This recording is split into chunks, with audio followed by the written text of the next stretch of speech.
गुलाबी सूटकेस में बंद लाश। सूटकेस के साथ दो चेहरे।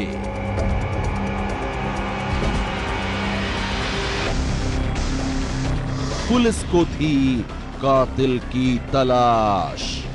कत्ल की इस पहेली को सुलझाने के लिए पुलिस के पास है ये खास तस्वीरें। गुलाबी सूटकेस की तस्वीर जिसमें बंद थी औरत की लाश, मौत के बाद औरत की तस्वीर, और ये है उन दो युवकों की तस्वीर जिसकी तलाश में है पुलिस। आप भी इन तस्वीरों को गौर से देख लीजिए। सीसीटीवी फुटेज जो कि हमें प्राप्त हुआ है आरपीएफ से, उसे हम मीडिया को दे रहे हैं ताकि ये दो युवक जिन्होंने ये डेड बॉडी लाई थी बैग में डाल के, वो पहचाने जा सके। सनसनी ने दिखाई साजिश की कहानी। मुंबई के छत्रपति शिवाजी टर्मिनस के इसी प्लेटफॉर्म नंबर 9 पर सुबह 10 बजे वो सिंहगढ़ एक्सप्रेस आई थी जिसमें ये लाश मिली है सूटकेस के अंदर। सीसीटीवी कैमरा में उनकी हरकत कैद जरूर हुई है, लेकिन अब तक पुलिस को उनकी पहचान करने में मदद नहीं मिल पाई है। यही वजह है कि मीडिया की मदद इस बार ली जा रही है। आपने सूटकेस में बंद औरत की लाश का चेहरा देखा। आपने उन दो युवकों को भी देखा जो सूटकेस को छोड़कर सीएसटी से गायब हो गए। अगर आप उस औरत या उन दो युवकों को जानते हो या उनके बारे में आपके पास कोई भी खबर हो तो फौरन पुलिस को खबर करें या फिर सनसनी को फोन करें। और शिकंजे में फंस गया कातिल।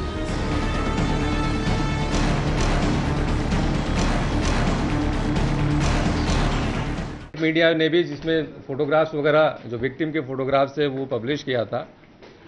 मैं मीडिया उनके कारण उन्होंने जो सर्कुलेट किया और न्यूज़ वगैरह दिखाई तो इस पर प्रेशर पड़ा और इसके कारण हमारे जो इन्फॉर्मर थे वो हमें इन्फॉर्मेशन दे पाए।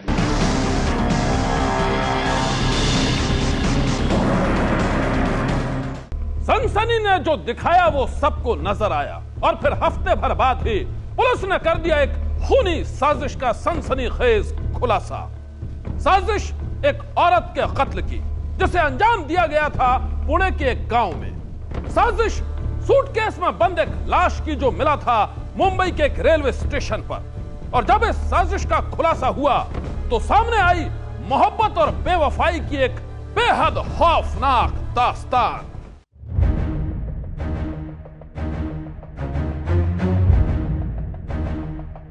छब्बीस सितंबर को मुंबई के railway station Chhatrapati Shivaji terminus पर पुलिस को एक गुलाबी रंग का सूटकेस मिला था। उस सूटकेस को जब खोला गया तो पुलिस वाले सन्न रह गए, क्योंकि उस सूटकेस में बंद थी एक लड़की की लाश। सवाल यह था कि वो लड़की कौन थी जिसका कत्ल हुआ। वो शख्स कौन था जो इस सूटकेस को सीएसटी पर छोड़ गया। इस रहस्य को सुलझाने के लिए पुलिस के पास सिर्फ एक सुराग था, वो थी सीसीटीवी की तस्वीरें। पुलिस ने सीसीटीवी में कैद वीडियो को खंगाला तो पता चला कि सीएसटी के प्लेटफॉर्म नंबर 9 पर इस सूटकेस को लाने वाले दो युवक थे।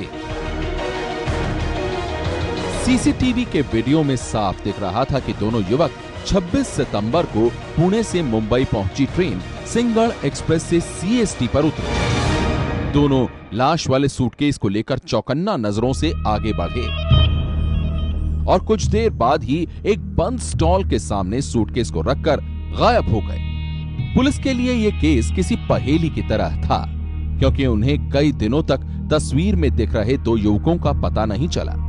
सूटकेस में बंद लाश का राज तब खुला जब सनसनी ने दुनिया को दिखाई साजिश की ये तस्वीरें। मुंबई के छत्रपति शिवाजी टर्मिनस के इसी प्लेटफॉर्म नंबर 9 पर सुबह 10 बजे वो सिंहगढ़ एक्सप्रेस आई थी जिसमें ये लाश मिली है सूटकेस के अंदर। सीसीटीवी कैमरा में उनकी हरकत कैद जरूर हुई है, लेकिन अब तक पुलिस को उनकी पहचान करने में मदद नहीं मिल पाई है।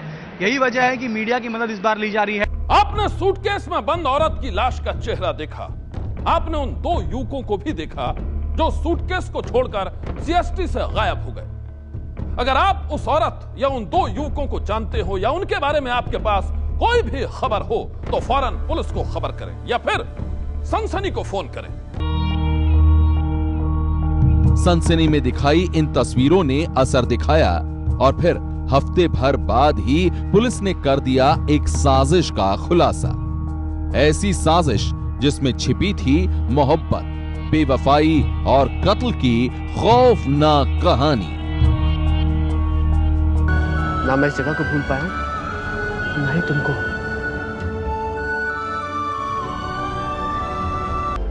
मैं कुछ दिनों से देख रही हूँ तुम छोटी छोटी बातों पर नाराज हो जाते हो। क्या मेरे प्यार में कोई कमी है?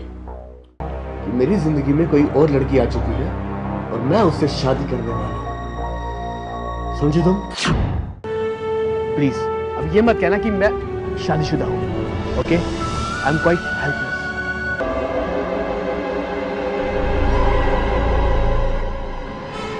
मेरे और अनु के बीच में जो कोई भी आया माफ कर देना। दो लड़कियों की जिंदगी से खेलने वाले एक नौजवान के खूनी खेल की ये कहानी देखकर यकीनन आप भी सन्न रह जाएंगे। लेकिन इससे पहले हम आपको दिखाते हैं कि कैसे सूटकेस में बंद लाश की वो तहकीकात मुंबई से शुरू होकर गुजरात से होते हुए पुणे पहुंच गई और आखिरकार पुलिस के शिकंजे में फंस गया कत्ल का आरोपी। उसकी इन्वेस्टिगेशन सीएसटी ने शुरू की थी और पूछताछ की थी। पूछताछ के दौरान जो मैंने अभी बताया कि ये पिंपरी चिंचवड का एरिया होने की ज़्यादा संभावना लग रही थी, तो वहाँ पे इन्वेस्टिगेशन को कंसंट्रेट करने की आवश्यकता थी, तो उसके हिसाब से लोगों ने काम करना शुरू किया। फिर हमारे लोकल क्राइम ब्रांच के लोग और बाकी लोग वहाँ पे उस एरिया में जितने भी थे वहाँ पे पैम्फलेट्स वगैरह डिस्ट्रीब्यूट किए थे और फोटो वगैरह सर्कुलेट किया था। हमारी मुंबई की जो एलसीबी की टीम थी और पुणे रेलवे की जो एलसीबी की टीम थी, उन्होंने रेड किया और वहाँ पे हमें प्रवीण ठाकरे बरामद हुआ। मुंबई के सीएसटी में मिले गुलाबी सूटकेस में बंद लाश की कहानी सामने आने के बाद पुलिस की तहकीकात तेज हो गई। पुलिस को उम्मीद थी कि सीसीटीवी में कैद इन दो चेहरों को टेलीविजन पर दिखाए जाने के बाद वो छिप नहीं पाएंगे। यही नहीं, पुलिस ने सूटकेस में बंद लड़की की लाश की तस्वीर को भी जारी किया ताकि उसके बारे में भी कोई सुराग मिल सके। सनसनी में भी हमने सीसीटीवी की इन तस्वीरों को दिखाया, उन दो युवकों को दिखाया जो लाश वाले सूटकेस को सीएसटी पर छोड़कर गायब हो गए थे। और जैसी उम्मीद थी वैसा ही हुआ। पुलिस को पुणे से खबर मिली कि सीसीटीवी में दिख रहे युवक को किसी ने पहचान लिया है। पुलिस को पता चला कि प्रवीण ठाकरे नाम का युवक एक महिला के साथ पिछले कई साल से पुणे के चीकली गांव में रह रहा है। सीसीटीवी की तस्वीर टेलीविजन पर दिखाए जाने के बाद पड़ोसी और करीबी लोगों ने उसे पहचान लिया था। जब आप लोगों ने, मीडिया ने, मेरे ख्याल से 6 तारीख की बात है, सीसीटीवी फुटेज रिलीज किया था और उसने सबको आपने सर्कुलेट किया था, दिखाया था, तो इसके पास इसके फ्रेंड्स के और जो भी वो जिस घर में रहता था उसके मकान मालिक के, उन लोगों ने इससे बात करना शुरू किया कि तुमने कहा था कि तुम्हारी वाइफ घर गई है, लेकिन यहाँ पे सीसीटीवी फुटेज में कुछ दिख रहा है, जिसमें से 2 में से एक को उन्होंने कहा कि इसको तो हम क्लियर पहचान रहे हैं, तुम ही हो। तो इसके कारण ये काफी डर गया, घबरा गया। पुलिस की तहकीकात धीरे धीरे रंग लाने लगी थी। इस बीच पुलिस को पता चला कि जिस गुलाबी रंग के सूटकेस में लाश मिली थी वो सूटकेस पुणे में ही खरीदा गया था। यही नहीं, एक मुखबिर के जरिए ये भी पता चल गया कि प्रवीण ठाकरे नाम का वो युवक कुछ दिन से घर बदल कर रह रहा है। इसने बीच में अपना घर, चूंकि प्रेशर बढ़ रहा था, इसको डर लग रहा था, इसने घर बदला था, लेकिन उसने ज्यादा दूर घर नहीं लिया था। जो पुराना घर था वहां से आधे किलोमीटर दूर पे घर था।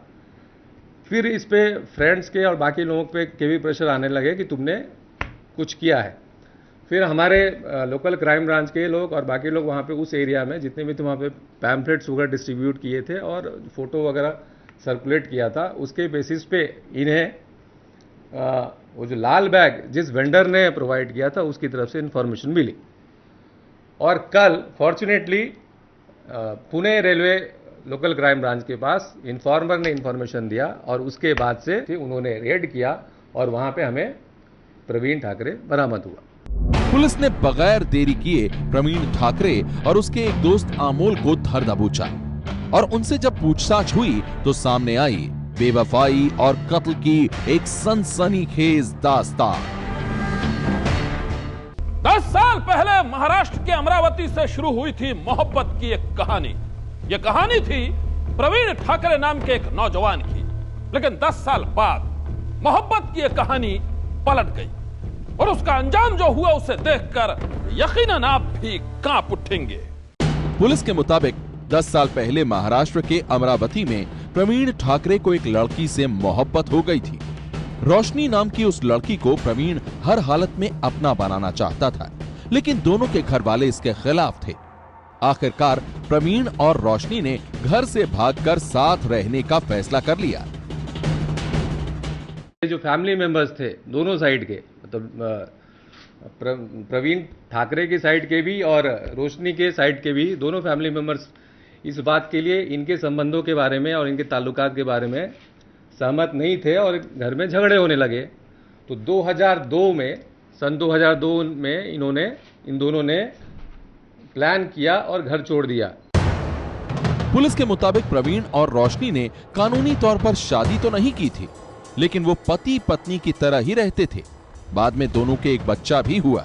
करीब 3 साल तक दुनिया की नजरों से दूर रहने के बाद सन 2005 में प्रवीण और रोशनी ने पुणे के चीखली गांव में अपनी नई दुनिया बसाई थी।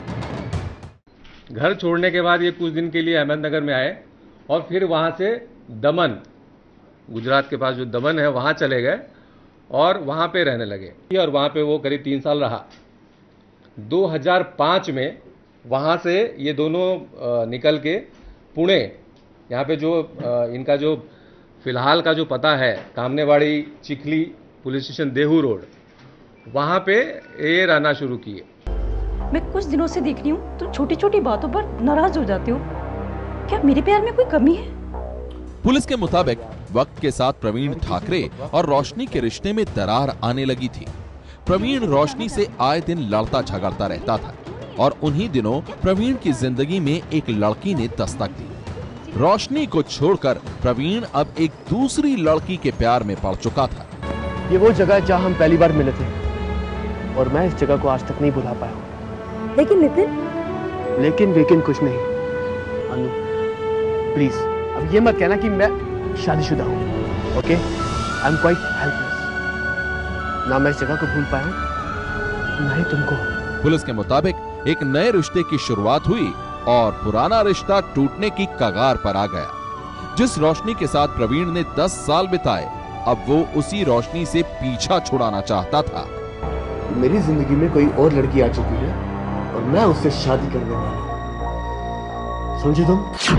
इतने दिनों के संबंध के बाद फिर इनमें कुछ घरेलू प्रॉब्लम्स के कारण फिर इनमें आपस में झगड़े होने लगे और 2012 की ही शुरुआत में, मतलब इसी साल की शुरुआत में कुछ प्रवीण ठाकरे के कुछ अवैध संबंध की भी बातें आने लगी, जिसके कारण रोशनी और प्रवीण में आपस में झगड़ा शुरू हो गया।